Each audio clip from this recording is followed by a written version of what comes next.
Our first speaker is Ms. Bhavna Thacker, who is a Google developer expert for Android and senior software engineer at Mega. She's also Women Techmakers member and Final Pass editor, Ray Wendelich. She likes to share her learnings via YouTube channel, Learn Android. When she's not at work, you can find her in kitchen listening music and experimenting new dishes. Over to you, Bhavna. Give it up for Miss Bhavna. Woo!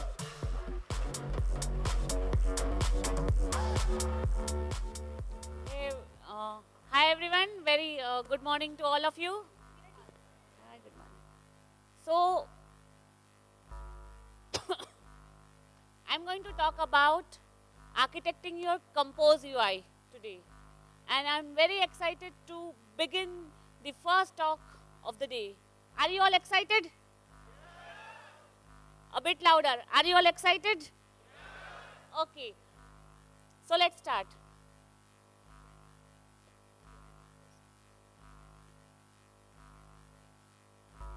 So we'll discuss the Android app architecture and especially the UI layer in this talk. This is a brief about me. Since my introduction has already been given, I'll not go in detail. Just one request, do check out my YouTube channel, and if you like it, please do subscribe to it. So, how many of you are Android developers or would like to do Android development in your career? Okay.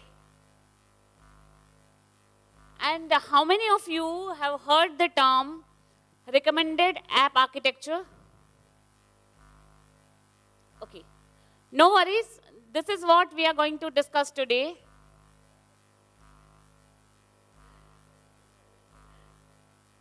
So, Google published this guide to recommended app architecture a couple of years ago. Last year, they updated this guide. And according to this guide, every Android application should have at least two layers, UI layer and data layer. Domain layer is optional. Now, last month itself, they again published their recommendation around the best practices for the Android app architecture. And according to this recent recommendation, the UI layer and data layer are strongly recommended. So your app should be architected in such a way that these two layers should be there. And domain layer is now a recommended layer for bigger apps. So it's no longer an optional app. It is now optional layer, sorry, but it is now recommended. So now we'll start with each of these layers, and then at the end we go to UI layer in depth. So we start with data layer. Data layer consists of repositories and data sources. Each repository can have dependency on one or more data sources, and it is recommended that you create a separate repository for each different type of data that you handle in your app. So you can have a user repository for data related to users. You can have a movies repository for data related to movies. See, the problem is like if you create a single repository in your app and put everything into it, as features in your app grow, the repository class is going to get bigger and bigger. So then it becomes difficult to maintain and test such a class. And it also violates the single responsibility principle. So what are the responsibilities of repository? It exposes data to the rest of the app. It centralizes changes to the data. So whenever you are making any change in the data in your app, it shouldn't be from the other layers in your app, like UI layer or domain layer. It should be from the data layer and through repository. it resolves conflicts between multiple data sources. So nowadays, it is very common to have, for the apps to have offline support. So when your app provides offline support, the app will have at least two data sources, a network data source and local data source. It is the job of a repository to resolve the conflicts when there are multiple data sources in the app. It abstracts the source of data from the rest of the app. So rest of the app, the UI layer, domain layer, they only care about the data. If it's a user data, they only care about the user. User's name, email ID, address, etc. They do not know, these layers do not know where does the data come from. So only repository has the knowledge. And it contains the business logic. Now we move on to the other part of the data layer, data source. Data source has a responsibility to work with only one source of data. So you will create a separate data source for file, network, or local database. This is an example of a repository. One thing to notice here is that data source can be the direct dependency of the repository only. So your other layers, UI layer and domain layer, should not have a data source as a direct dependency. You should always talk to data source via repository. The guides provided by Google also gives you guidance on, recommendation on how do you name a repository. So when you name a repository, it is type of data and then repository. So you will have something like payments repository, user repository, movies repository, etc. And when you name the data source, it's going to be type of data, type of source, and then data source. Okay. So if I have a, say, news app, and the data comes from the network, I can name it as news remote data source, or you can be specific, say, news network data source, and news local data source, that way. Okay, or disk data source, or news disk data source. Now we move on to domain layer. Domain layer is recommended for bigger apps as it simplifies your interaction between UI layer and data layer. It also allows you to encapsulate the business logic that is used across view models. So what does your domain layer contain? It can contain use cases, and this is an example. So suppose you want to combine data from two repositories, news repository and authors repository. So the use case, get latest news with authors use case. It's going to combine data from two repositories, and there is one more advantage of using use cases, like one use case can also depend on another use case. So I want to ensure that you guys are with me, you're understanding what I'm saying, even if the topic is new to you all. So my app fetches movies data from network and also provides offline support. So it is recommended to have A or B. Yes. My app displays list of movies on home screen and also has a user profile screen. It is recommended to have. Okay, we go A, B, C. This side, A or B?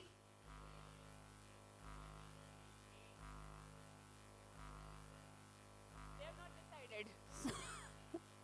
Okay, B. Now, no, this, you guys are going to answer A or B.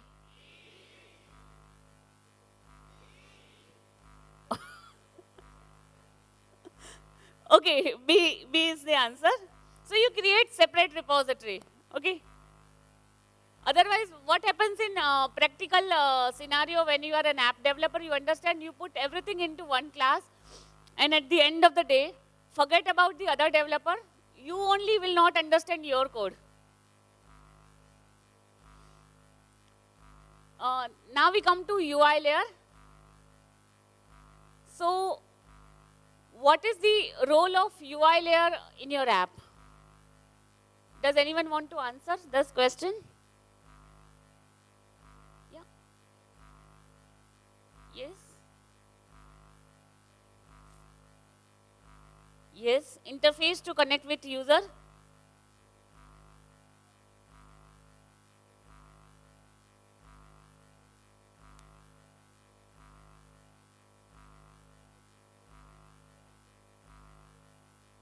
Yes.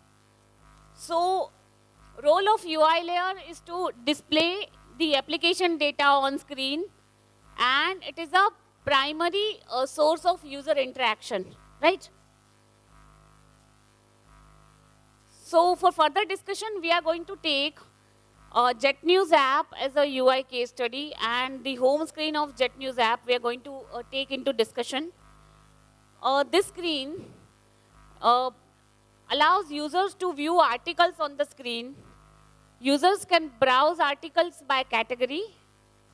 If the user is signed in, they can bookmark certain articles and access some premium features if eligible. So this is the responsibility of the home screen of the Jet News app. Unidirectional data flow. So in order to understand the architecture best practices around the UI layer, you must understand what is unidirectional data flow. Friends, if there is single takeaway from this session, if you want to take, it's going to be this term. It is that important. I'm sure it's going to be much more than that, but I just want to stress upon its importance. So unidirectional data flow is a design pattern in which state flows down and events flow up. You can just save this diagram in your memory somewhere, that state flows down and event flow up. It cannot be other way around. When you follow unidirectional data flow, it allows you to decouple the composables in your app that display the state from the part of the app that store or change the state. This is the UI update loop for an app that follows a unidirectional data flow. So first of all, an event is generated in the app.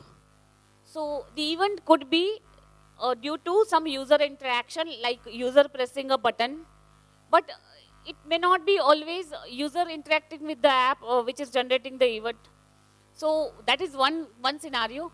The other scenario is some network response, like user session is expired, or you have made an asynchronous call to the network for some data and the network response has come.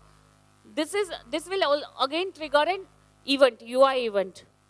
So whenever an event occurs in the app, the event handlers will update the state and state holders will pass on the updated state to the UI to display it.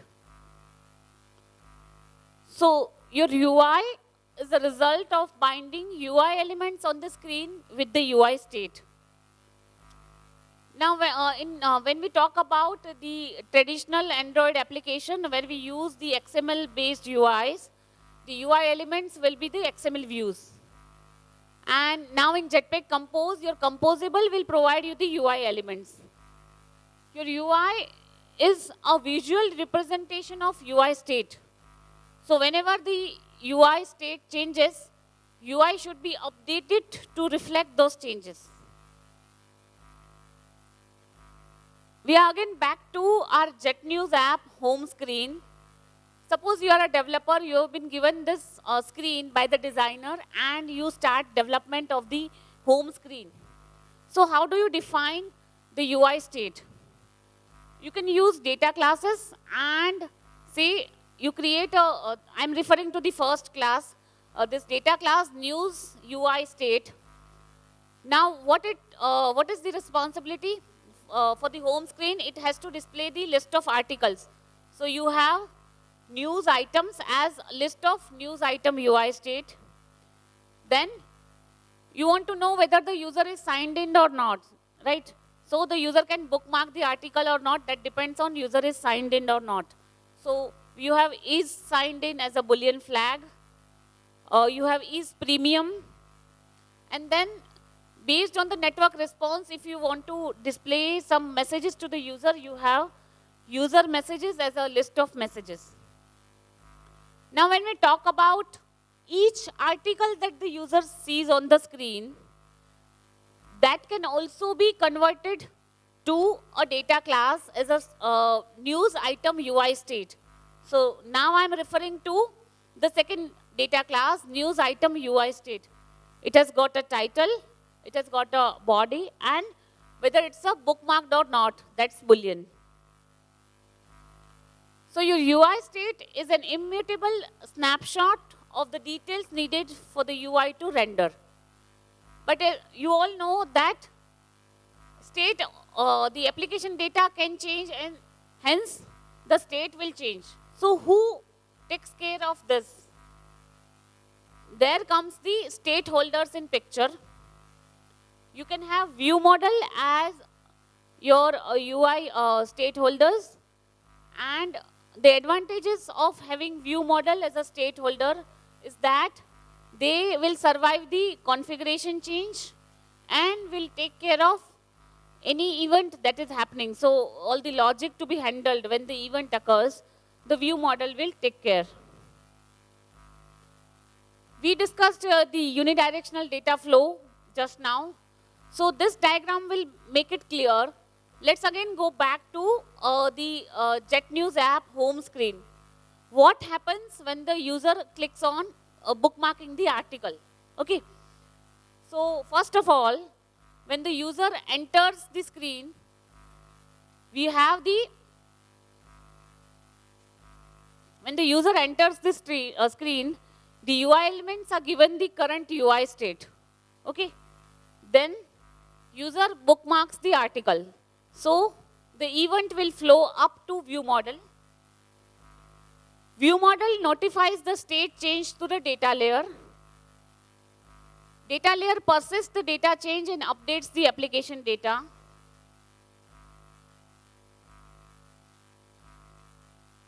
Then the new app data with the bookmark article will come from data layer to view model. And your UI is updated with the new UI state. Okay. How does a view model expose the UI state? So when you have stream of data coming from the data layer, Google recommends using Kotlin flows and Kotlin core routines for this. And when you have stream of data coming as a flow, you can use a state-in operator, and this is one example. This is one way you can have a state flow in your view model to expose the UI state. How do you collect the UI state? Okay. So in your traditional view-based system, you can use repeat on lifecycle, and in the Jetpack Compose, you can use collect as state with lifecycle. Now we talk about UI events. Okay, true or false? Every UI event is a user event.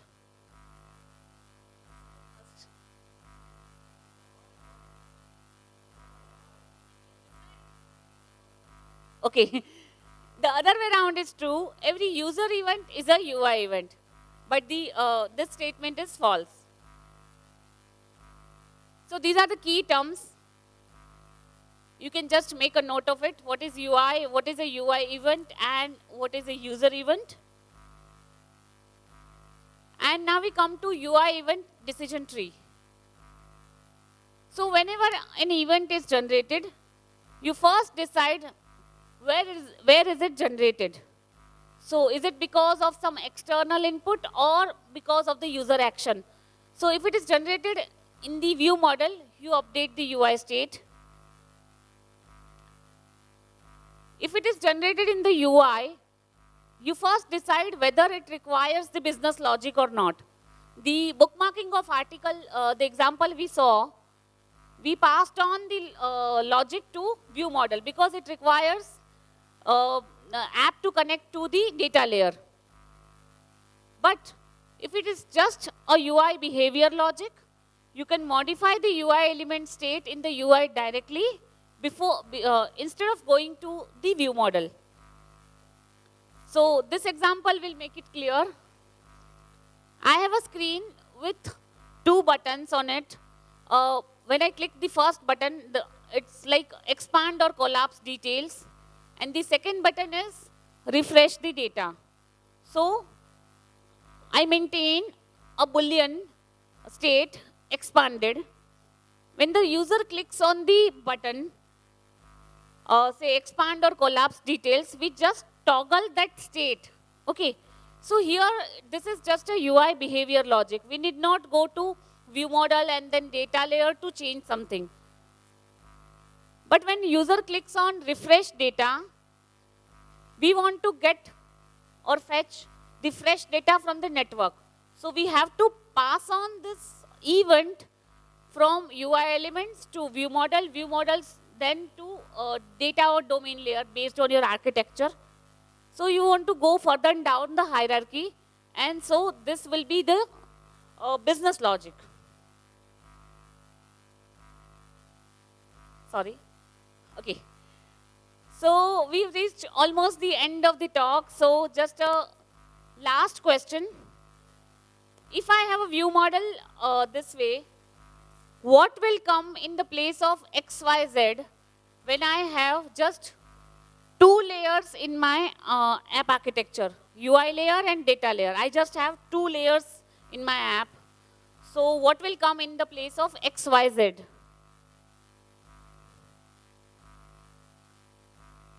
Repository or use case? Yes. And if I have all the 3 layers in my app, UI layer, data layer and domain layer, then what will come in the place of XYZ? Use cases. Yes. There was a lot to be covered in this talk, but I just picked up important points, and these are the references. So friends, I'd like to end my talk with this quote by Albert Einstein. Life is like riding a bicycle. To keep your balance, you must keep moving. So you must keep learning something new every day. Thank you all. If there are any questions, I can take it now, or you can connect with me on Twitter. This is my Twitter handle, Bhavna Thacker 14. Are you all good? No questions? Yeah.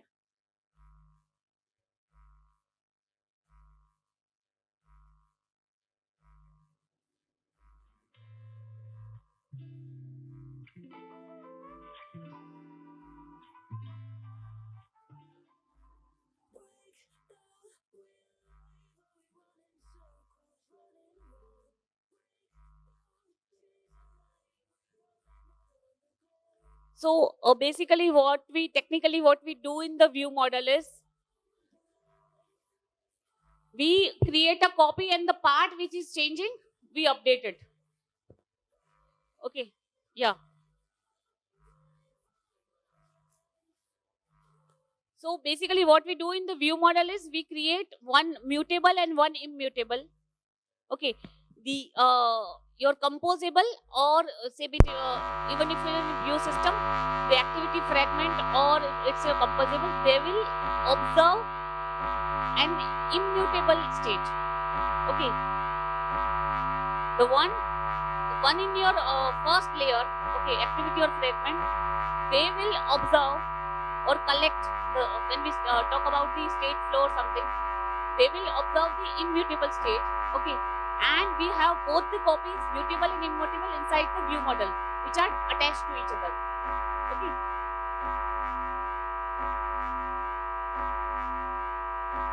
Anything else? Any other question?